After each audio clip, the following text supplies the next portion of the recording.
Shabbat Shalom, vous les amis, paracha de la semaine, paracha qui je voudrais dédier quelque paroles de Torah à tous les malades et blessés d'Israël, ainsi qu'à nos soldats, qu'Hachem les protège. Dans la paracha de la semaine, la Torah nous ordonne: quand tu bâtiras une maison neuve, tu établiras une barrière autour du toit, pour éviter que ta maison soit cause d'une mort, si quelqu'un venait à tomber. Dans ce verset, il y a une allusion magnifique qui nous enseigne l'importance de sanctifier nos pensées. Le toit se trouve au sommet de la maison, comme la tête est au sommet du corps. À la lumière de cette comparaison, la Torah nous ordonne de faire un garde-fou pour notre esprit, afin de ne pas errer dans des pensées inappropriées. Qu'Hachem nous en préserve. Le mot barrière, en hébreu bien sûr, est l'acronyme de la pensée du péché est pire que le péché. La racine de cela se trouve dans les paroles du verset « quand les déchus tombent ». Les pensées inappropriées d'un homme ont la capacité de le faire tomber de son niveau de sainteté et de le pousser dans les profondeurs de l'enfer, qu'Hachem nous en préserve. Vous vous rendez compte, rien que les pensées. Il est très difficile d'imaginer quel type de dommage est causé à l'âme par les mauvaises pensées.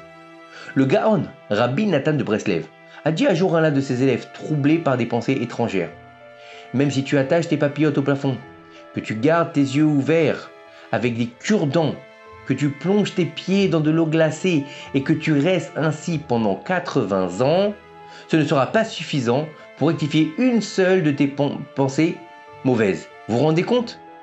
Où est-ce qu'on peut arriver au niveau de la pensée?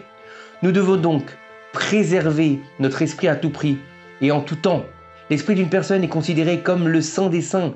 L'entrée d'une pensée étrangère, c'est comme permettre à une idole d'être installée dans le Beth Amikdash. Il nous viendrait à l'idée d'installer une idole dans le Beth Amikdash.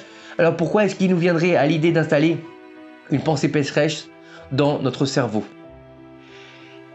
Il faut comprendre par là que la pensée, c'est ce qui va faire vivre l'homme, c'est ce qui va le mettre en place, c'est ce qui va lui donner l'interaction avec le reste. Et donc en fait, une pensée est créatrice. Donc si on va penser sale, on va créer du sale. Si on va penser propre, on va créer du propre. Si on va être en train de penser à tout et n'importe quoi, on va vivre dans le tout et n'importe quoi. C'est pour ça que la Torah nous ordonne de faire un maquet, de faire ces fameuses barrières. Il faut se protéger, mettre des barrières dans son esprit, mettre des barrières dans sa vie.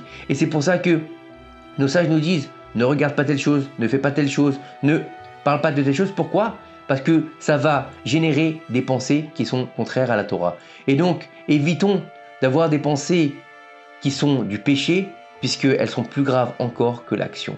Il faut comprendre par là, préservons nos pensées, ayons des pensées positives pour pouvoir élever notre esprit que vers la pensée d'Akadosh Baruch Hu. Shabbat Shalom. On veut voir que ces quelques paroles de Torah nous aident à faire venir le Mashiach. Bimera Be'aminu. Amen Kenei Ratzon. Shabbat Shalom.